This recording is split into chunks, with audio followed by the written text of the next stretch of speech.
What is up, Tiger fans? Welcome back to the channel. In this video, I'll be making a Clemson football mid-season report cards. This is based on what we've seen this year from the Clemson Tigers on the football field through 6 games. So, the Tigers have a 4-2 record there, 3-1 in ACC play. That only loss is to NC State, and they also lost to Georgia in Week 1. The offense has been very underwhelming, and the defense has been very impressive. So really polar opposites. The passing game has not been good for Clemson. The run game has been okay, but still bad offensive line play. The receivers have struggled. Defensively, though, Clemson has been excellent in all parts of their game. So we're going to start with some offensive position grades. At the quarterback position, I'm giving them a D+, running backs B-, wide receivers a D, tight ends a C, and offensive line a D. So obviously a very messy offensive group. DJ Uiagalelei has continued to struggle. Of 1 week in, 2 weeks in, you're thinking, okay, DJ, the Clemson offense, are going to turn it around. There's no way that this could be real for Clemson struggling this way on offense. But it is. This is real. Clemson's offense, the passing game has not been good. Uiagalelei has struggled to find open receivers. He's struggled to hit easy passes. And his pocket presence has been bad. As for the running backs, Kobe Pace has stepped up. And the freshmen have some upside. And by the freshmen, we are talking about Will Shipley and Phil Maffa. Kobe Pace, as I mentioned, has been impressive. You lose Lynn J. Dixon to the transfer portal. So, you're thinking, okay, Clemson's offense, they're losing one of their better players. But Kobe Pace and the freshmen, they've really stepped up. Shipley's dealing with an injury right now, but he should be back soon. And I think they'll add just another dimension to the running game. As for the receivers, drops, injuries, and communication issues have been the big things here. Plenty of drops, even from the top guys like Joe Ngata and Justin Ross. Injuries all over have destroyed this Clemson receiving room. And some communication issues with DJ Uiagalelei. He has not just been on the same page with the receivers, and it's really been shown. This passing game has been bad. Tight end play has been okay, though.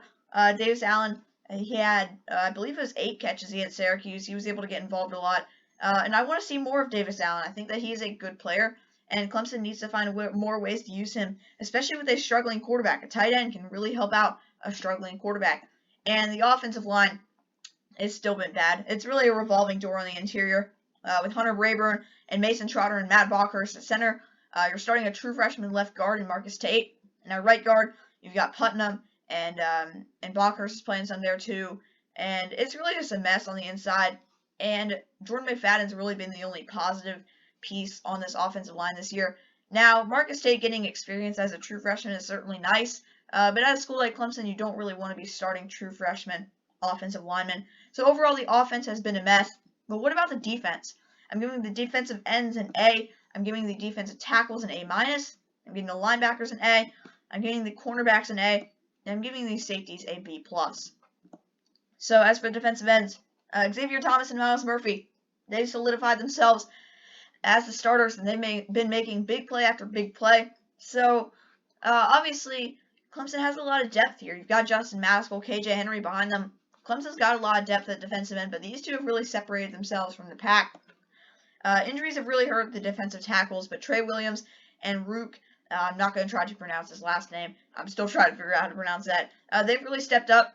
Brian Brzee, Tyler Davis, preseason All-Americans, they're both injured. And you've had your backups, your young backups too, really step up. And they've been playing at a very high level. So I think overall Clemson is set up very well on the defensive line. As for the linebackers, it's a very deep group of linebackers. We've seen guys like Levonta Bentley step up this year as backups. He's gotten more playing time with Jake Venables injured. And the starters have been great. James Skalski having another sensational season. Balin Spector has been good. And Trenton Simpson has continued to make plays. So the linebacking group, one of the best in the country. The corners have been excellent.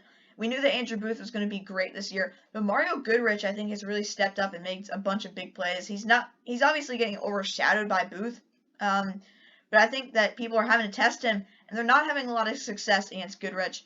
But the safeties have been giving up some big plays. Nolan Turner, he's a very experienced player, but he's not perfect. He has made some mistakes. And Andrew McCoop is a true freshman starting back there, but he has been excellent. So I'm very happy with the play all over the defense. I think the safeties are the weakest link, but I'd say overall the defense has been excellent. And now for some coaching grades. For the offensive coaches, I'm giving them a D-. Defensive coaches an A+. And the head coach, Dabo Swinney, I'm giving Dabo a C-. So for the offense, the play calling, it's been bad. This has really been an issue for a few years now, and I think it's starting to get highlighted now that Tony Elliott does not have a Deshaun Watson or Trevor Lawrence running his offense. The game prep and the in-game changes have not been good. This offense, and mainly Tony Elliott, they just have not been able to adjust in-game, after games, before the games.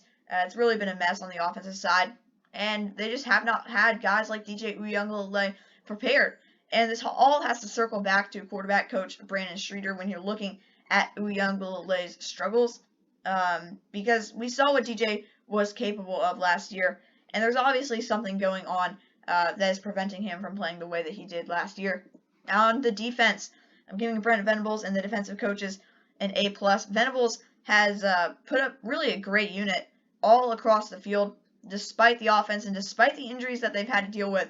This defense is still second in the nation in scoring defense. It's been a very impressive group, despite the issues that have been happening on the other side of the ball. And Dabo Swinney has to get a lot of criticism for what has been going on this year. I certainly don't think that Dabo is the reason that Clemson has fallen, or at least the sole reason that Clemson has fallen. But some of his decisions have certainly hurt Clemson. A lack of the correct personnel on this team is really hurting Clemson. DJ Uiagalelei, he's not the best quarterback for the system that Clemson has run, with even going back to Taj Boyd. And even since Taj Boyd, Uiagalelei just is not the same type of quarterback, and just does not fit the system very well. Clemson is lacking a slot receiver for Uiagalelei, and the lack of use of transfer portal is really hurting Clemson.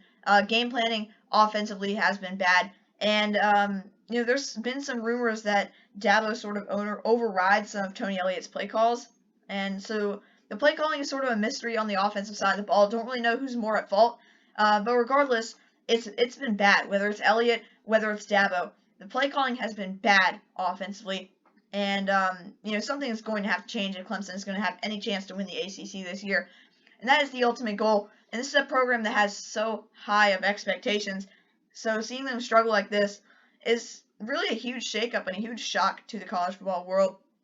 But this is what Clemson is looking like at the mid-season point in this year's college football season. So if you guys did enjoy, be sure to leave a like. And I want you guys to let me know in the comments, what would your report card for Clemson look like this year? It's going to be very similar to mine in the fact that you're going to have a lot of low grades on offense and a bunch of high grades on defense. Brent Venables has done such a great job this year. I really hope that he does not leave for a head coaching job anytime soon, because Clemson needs him right now with the way that the offense is progressing. So once again, thank you guys for watching. Be sure to leave a like, comment, and subscribe if you're new around here. Go check out my other channels linked in the description. And I'll see you guys next time. Go Tigers.